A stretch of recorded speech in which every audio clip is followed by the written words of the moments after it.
Hello, hello EDU 304. This is my future goals as an education studies major.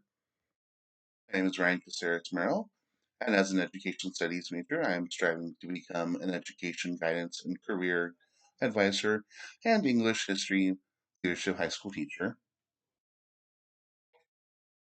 Looking back at our first module, when we learned about the five key components of emotional intelligence through our self assessment, I discovered that empathy and self awareness were my greatest strengths. Having these two are prerequisites for becoming a successful educator because no two students are the same. Everyone faces their own set of challenges, some systemic, some personal. However, as a future educator, it is important to be able to understand that what motivates students in order to be able to establish and develop not only trust but communication between your students and yourself. Additionally, having self awareness helps you adjust your approach when communicating with students, parents, and colleagues. Finally, no one is static. As your students grow and develop, so do you as an educator, and you need to be able to be adaptable to suit your environment. Throughout this course, we've learned there are significant differences between being leaders and managers. Both have skill sets that complement each other and that make up for what the other lacks. Through my definition of leadership, I plan to integrate these four ideas of collaboration, mentoring, communication, and involvement into my teaching methods and philosophy. A great leader understands they cannot do anything alone and need to know how to work together with all kinds of different personality types and what motivates them. They understand that they don't know everything, and having mentors at various levels of their career can provide specific insight needed for that specific level that they're at. Effective leaders also ensure that all their goals focus on what is best for their students, since they are effectively their advocates and, as such, need to place them at the forefront of the conversation.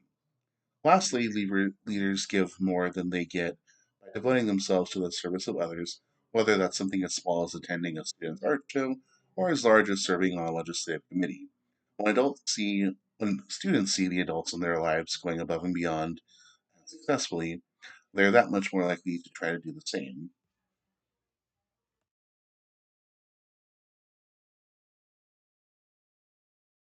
What is my motivation to pursue this career?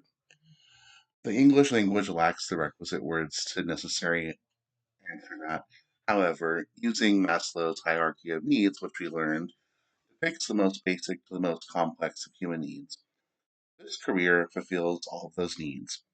An educator is a stable career providing the necessities of food, shelter, clothing. It provides financial security, offers a sense of belonging through a community of school, students, and colleagues.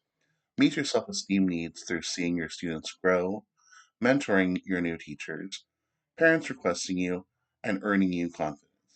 Lastly, you would help me reach my self actualization because I essentially would be the adult that I needed in my life as a student, one who challenges injustices thoughtfully, teaching identity, courage, and leadership. As for who I aspire to be like, I've been lucky enough to have a tough time choosing my role models because of how much each of my teachers cared.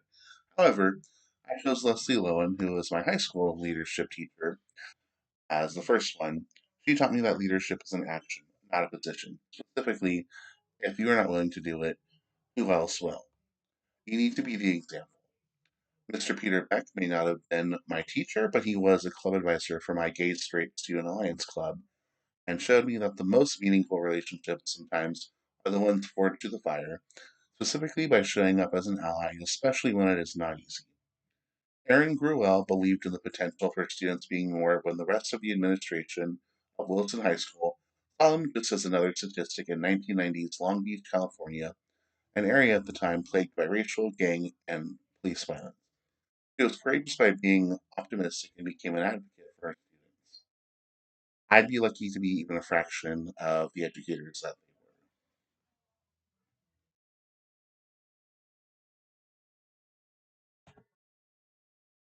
were. How will I implement empathy and advocacy in my career? It starts by breaking down my students and my own biases, prejudice, and begin to see their peers as more than just a label or stereotype. It begins by diversifying the authors we read in order to reflect the realities my students live in order to help them make connections between what we are learning and the current events that are occurring. Having Socratic seminars is a way to guide the discussion, yet have the students more in charge of the conversation, and they will get what they give in this kind of participation.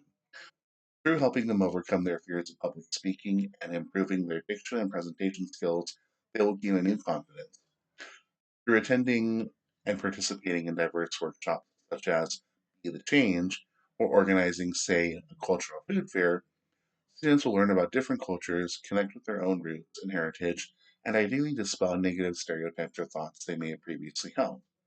Lastly, through recognizing students, their accomplishments, and kind actions, I aspire to inspire them to uplift each other.